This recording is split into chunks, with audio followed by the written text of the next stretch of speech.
요한복음 1장은 특별히 예수님은 누구신가에 대해서 소개를 하고 있습니다.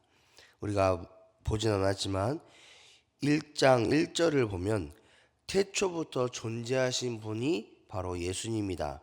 그리고 그 예수님은 곧 하나님이시다. 이 말씀을 하심으로 말미암아 예수님이 이 땅 가운데에 모든 만물을 창조하신 하나님, 창조주 하나님이라는 것도 3절을 통해서 이야기합니다. 그리고 4절을 통해서는 그 예수님께서 온 세상을 창조하셨을 뿐만 아니라 이 땅 가운데에 생명의 빛으로 오심으로 말미암아 구원하실 거다라고 말씀함으로 인해서 이 요한복음에서는 예수님을 태초부터 계신 하나님, 창조주 하나님, 생명의 빛 되셔서 구원하시는 분, 이렇게 소개를 하고 있습니다.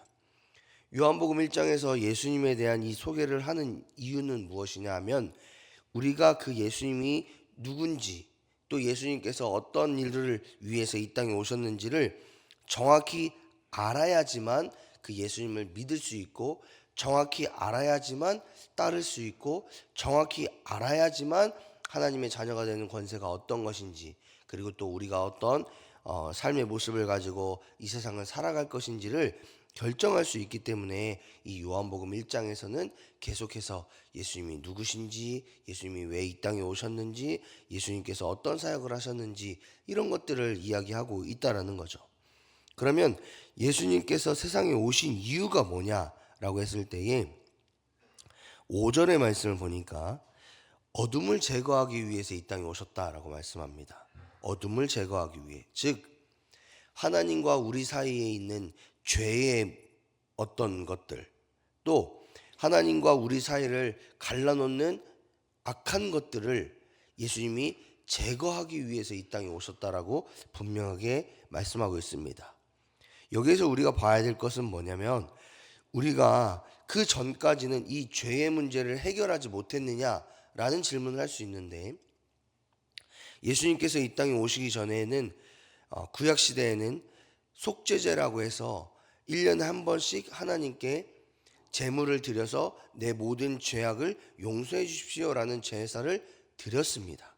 그리고 그 속죄제를 통해서 우리와 하나님 사이에 있는 죄의 문제들을 해결하고자 했다라는 거죠.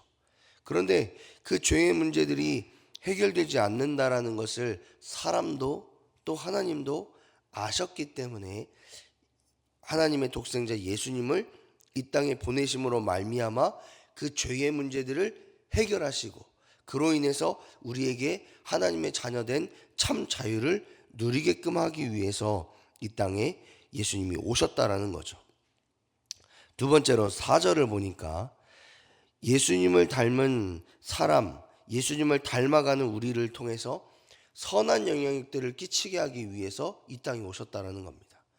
예수님은 단순히 예수님을 믿는 사람, 교회 다니는 사람 몇 명 이렇게 딱 정해서 그 사람만 구원하기 위해서 이 땅에 오신 게 아니라 모든 만물, 모든 세상을 구원하기 위해서 이 땅에 오셨다라는 거죠. 그렇기 때문에 우리는 예수님을 닮아가는 삶을 살아가야 될 뿐만 아니라 선한 영향력을 끼치는 그런 인생을 살아가야 되는 이유가 여기에 있는 겁니다. 예수님의 영향력은, 예수님께서 이 땅에 오셔서 행하시는 모든 영향력은 특정한 몇몇에게만 주어지는 것이 아니라 모든 사람, 모든 대상을 향해서 그 영향력이 끼쳐진다. 그렇기 때문에 구원은 모든 사람에게 주어지는 거다라는 것을 깨닫게 되고, 마지막 4절을 통해서 볼 수 있는 것은 예수님은 생명을 위해서 이 땅에 오셨다.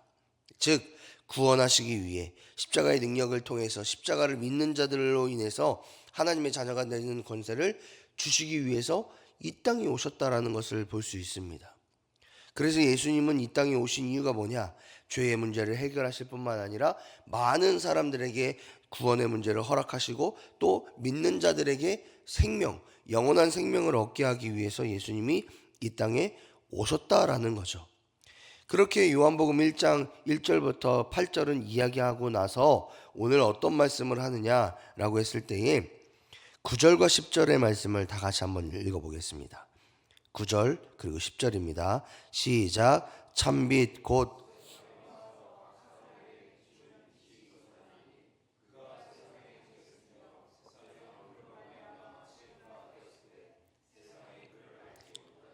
아멘.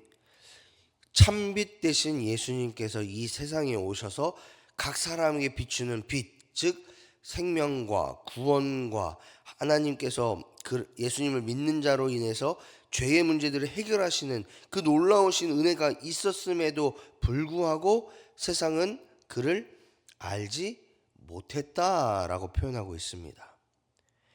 세상이 그를 알지 못했다라는 것은 그때 당시 예수님이 오셨던 그때 당시의 모습이기도 하지만 현재의 모습이기도 합니다. 그렇기 때문에 많은 사람들이 구원자 되시고 우리의 생명이 되시는 예수님을 알지 못하고 영접하지 못하고 예수님을 소유하지 못하는 거죠. 그때에 예수님이 어떻게 하셨느냐라고 했을 때에 이 땅에 오셔서 그들이 영접하지 아니하는 것을 아셨고 느끼셨고 그로 인해서 속상하셨지만 그럼에도 불구하고 우리 모든 사람에게 이렇게 말씀하시는 겁니다. 12절의 말씀 다 같이 한번 읽어보겠습니다. 12절입니다. 시작. 영접하는 자 곧 그 이름을 믿는 자들에게는 하나님의 자녀가 되는 권세를 주셨으니. 아멘. 영접하는 자 곧 예수 그리스도를 내 마음의 주로 품고 또 예수님께서 허락하시는 그 이 땅에 오신 이유들, 나의 모든 죄악들을 도말하시고 하나님을 믿음으로 말미암아 구원을 얻게 하시고 참 생명을 누리게끔 하시는 분이 오직 여호와 하나님 예수님이라는 것을 내가 믿는 자, 그 자들에게는 하나님의 자녀가 되는 권세를 주시겠다라고 분명하게 말씀하고 있다라는 겁니다. 세상의 눈으로 보면 예수님은 정말 연약한 자입니다. 왜냐? 이 땅에 오셨을 때 뭐 왕궁이나 혹은 하늘에서 빛이 떨어져서 예수님이 멋있게 등장하신 것이 아니죠. 베들레헴, 정말 이스라엘 땅에서도 가장 작은 땅, 그 땅에서도 마구간에서 마을구유에서 예수님이 태어나셔서 그곳에 계셨습니다. 어찌 보면 가장 천하고 미천하고 정말 보잘것없는 모습으로 이 땅에 오셨다라는 거죠. 그리고 예수님의 성장 과정은 어땠습니까? 예수님이 크시면서 갑자기 기적을 베푸시고 놀라운 일들이 일어나서 예수님의 모습이 확 올라간 것이 아니지요. 너무나도 평범하게 예수님이 자라나셨습니다. 그런 예수님이 갑자기 나타나셔서 나를 믿으면, 나를 영접하면 구원 얻는다 라고 했을 때 세상이 얼마나 조롱했겠습니까? 정말 아무것도 아닌 존재가 바로 예수님이죠. 그런데 그런 예수님을 통해서 하나님은 구원의 역사를 이루시기를 원하셨다라는 겁니다. 더욱이 영접하는 자, 곧 예수님을 믿어 그 예수님을 따르는 자들에게는 하나님의 자녀가 되는 권세를 주심으로 말미암아 영원한 하나님 나라를 소유하게끔 하시겠다라고 말씀하셨다라는 거죠. 그 구원의 은혜를 우리에게 주셨다라는 겁니다. 그럼 여러분, 제가 하나 질문을 하겠습니다. 여러분은 그것을 믿고 계십니까?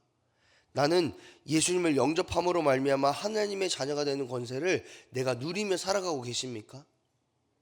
그렇다면 우리는 이 사실 하나를 기억해야 됩니다. 어떤 사실이냐라고 했을 때 13절의 말씀을 보니까 이는 혈통으로나 육정으로나 사람의 뜻으로 나지 아니하고 오직 하나님께로부터 난 자들이니라 라고 말씀하고 있습니다.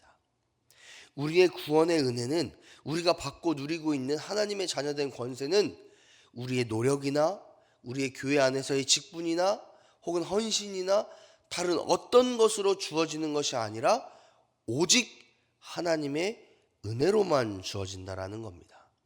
따라서 2025년도 그리고 또 우리의 모든 신앙의 여정 가운데에서 우리의 공로나 우리의 직분이나 우리가 가지고 있는 그 어떤 것을 자랑할 것이 아니라 우리를 구원하신 오직 하나님의 주권 안에 있는 구원을, 그 은혜를 우리가 사모하고 고백하고 자랑해야 된다는 것이 이 말씀에서 우리가 명심해야 될 것입니다.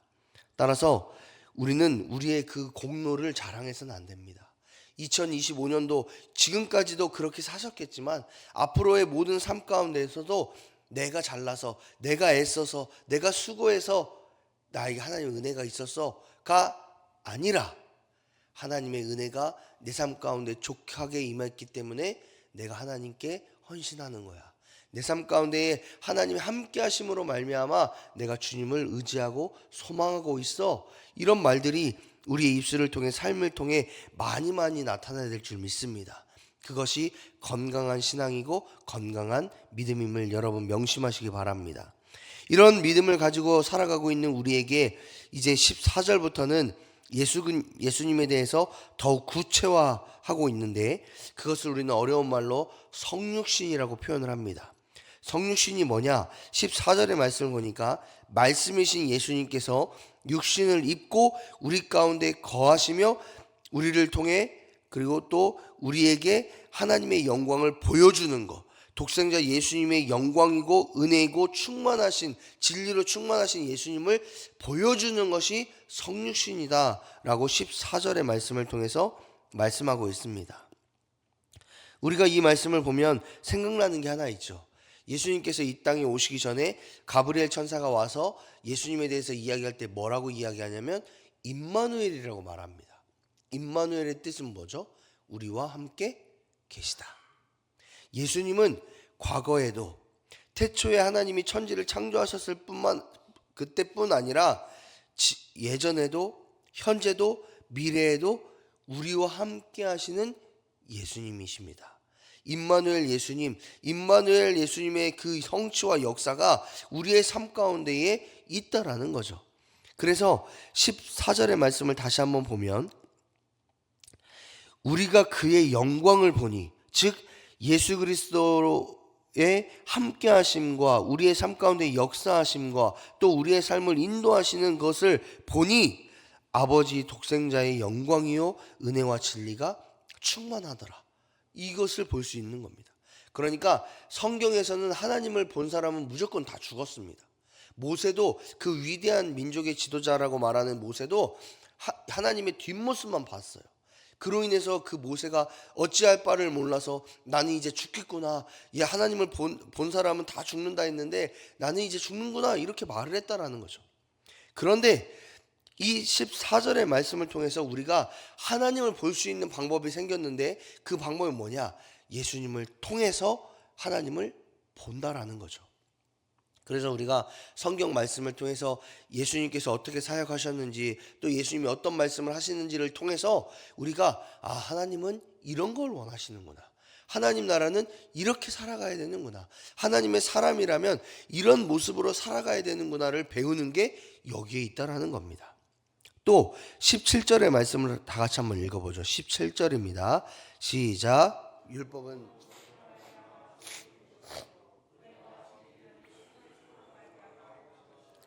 아멘. 율법은, 즉 하나님 나라의 계명, 법칙은 모세로 말미암아 주어진 거라고 말씀하고 있습니다. 즉 하나님의 백성답게 이스라엘 백성들이 살아가는 그 삶의 규범을 모세를 통해서 하나님이 율법을 주셨다라는 거예요. 그런데 예수님을 통해서는 무엇을 주셨느냐? 은혜와 진리를 주셨다라는 겁니다. 은혜와 진리는 뭡니까, 여러분?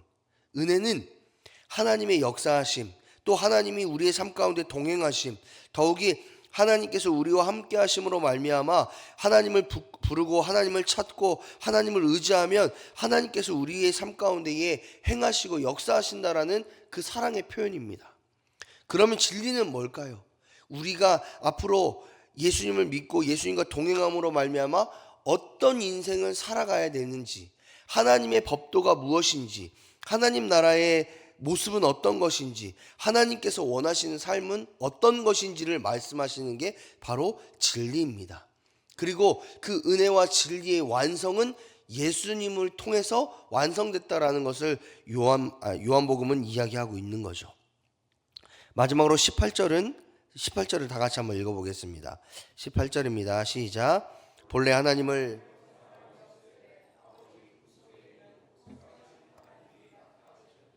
아멘. 이 말씀을 통해서는 하나님의 모습을 예수님을 통해서 보여주셨다라는 걸 다시 한번 말씀합니다. 그러니까 하나님 믿는 사람은 어떻게 살아야 됩니까? 하나님 믿는 교회는 어떻게 살아야 됩니까? 라고 했을 때에 우리가 가장 먼저 봐야 될 것은 예수님은 어떻게 사셨는가? 예수님은 어떤 마음을 가지고 사셨는가? 예수님처럼 사는 것은 무엇인가? 예수님을 닮아가는 삶은 무엇인가를 고민해야 된다라는 거죠. 왜냐? 예수님을 통해서 하나님을 보여주셨기 때문에. 따라서 우리는 그 예수님을 보며 예수님을 의지하며 살아야 된다라는 거죠. 그러면 그 성육신을 통해서 예수님은 어떤 것을 이루시기를 원했느냐? 첫 번째로는 구원의 완성을 이루시기를 원했습니다. 그 전까지는 율법을 통해 애매한 이야기들을 했어요. 이렇게 하는 게 맞나? 저렇게 하는 게 맞나? 이런 고민들을 하게끔 한 게 율법이에요. 그런데 예수님께서 이 땅에 오심으로 말미암아 구원은 오직 예수님을 영접하는 자에게만 있다. 예수님을 믿는 자에게만 있다. 하나님의 자녀된 자에게만 있다라는 것을 분명하게 보여주셨다는 겁니다. 두 번째로는 우리의 본이 되어 주셨어요. 하나님의 자녀라면, 하나님을 믿는 자라면 예수님을 닮은 삶, 예수님을 따라가는 삶, 예수님이 기뻐하시는 삶을 살아가는 것이 옳다라는 것을 분명하게 말씀하셨고, 세 번째로는 하나님 나라를 선포하셨고 예수님의 모든 삶을 통해 성취하셨다라는 것을 보게 됩니다. 따라서 이 요한복음 1장 9절부터 18절까지의 말씀을 보면서 우리는 보아야 될 것은 뭐냐? 하나님께서 예수님을 통해서 정확히 알고 정확히 믿는 것을 원하시는구나. 예수님을 따라 이 땅에 오신 예수님의 모습을 보면서 하나님이 기뻐하시는 것이 뭔지를 하나님께서 보기를 원하시는구나. 이것을 깨달아 알아야 됩니다. 그래서 이 요한복음 묵상을 우리가 깊이 해야 되는 이유와 목적이 여기 있습니다. 예수님은 어떻게 사셨는지, 예수님 기뻐하시는 뜻이 뭔지를 정확히 알기 위해서. 두 번째로는 그 예수님을 영접하는 것이 하나님께서 원하시는 뜻이구나라는 것을 또한 깨닫게 돼요. 우리가 요한복음 1장 12절의 말씀은 늘 외우고 있잖아요. 영접하는 자, 곧 그 이름을 믿는 자들에게는 하나님의 자녀가 되는 권세를 주셨다. 단순히 믿지 않는 사람들에게 전도하기 위해서 그 말씀을 외우고 다니는 게 아니라 나에게 적용되기 때문에 그렇습니다. 그리고 날마다 우리는 그것을 점검해야 되는 거죠. 영접하는 자, 곧 예수님을 내 마음속에 믿는 자, 예수님을 내 마음에 소유하고 있는 자, 예수님을 따라 살아가는 자, 그 한 사람이 나인지 아닌지를 늘 점검해 봐야 된다는 겁니다. 내가 진짜 예수님을 영접하고 있는가? 예수님을 따르고 있는가? 너무나 익숙하게, 너무나 습관적으로 교회 생활하고 있는 건 아닌가? 직분을 유지하고 있는 건 아닌가? 또 교회 다니는 척하고 있는 건 아닌가? 이 말씀을 통해서 늘 나 자신을 돌아봐야 되는 거죠. 그리고 나에게 허락하신 그 구원의 은혜를 날마다 상고하면서 묵상하면서 나의 삶 가운데 누려야 되는 것이 영접하는 자인 우리가 살아가야 되는 삶의 모습이다라는 것을 이 말씀을 통해서 깨닫게 됩니다. 하나님께 사랑하신 여러분, 이제 요한복음을 처음부터 끝까지 묵상하며 나아가실 때에 예수님께서 이 땅에 왜 오셨는지, 또 예수님은 나에게 누구이신지를 정확하게 규정 지으셨으면 좋겠습니다. 그리고 그것에서 끝나는 것이 아니라 이 땅에 오신 예수님을 내 마음에 소유하시길 바라고, 예수님을 닮아가는 삶을 살아가시기를 원하고, 더 나아가 내가 사랑하고 내가 너무나 존경하고 내 삶 가운데 역사하시는 그 예수님을 내 주변 사람들에게 전하시는 일에 애쓰고 수고하시는 저와 여러분이 되셨으면 좋겠습니다. 그래서 저와 여러분의 삶 가운데에, 가정 가운데에, 우리 교회 가운데에, 이 나라 이 땅 가운데에 하나님의 나라가 선포되고 성취되기를 주님의 이름으로 축복합니다.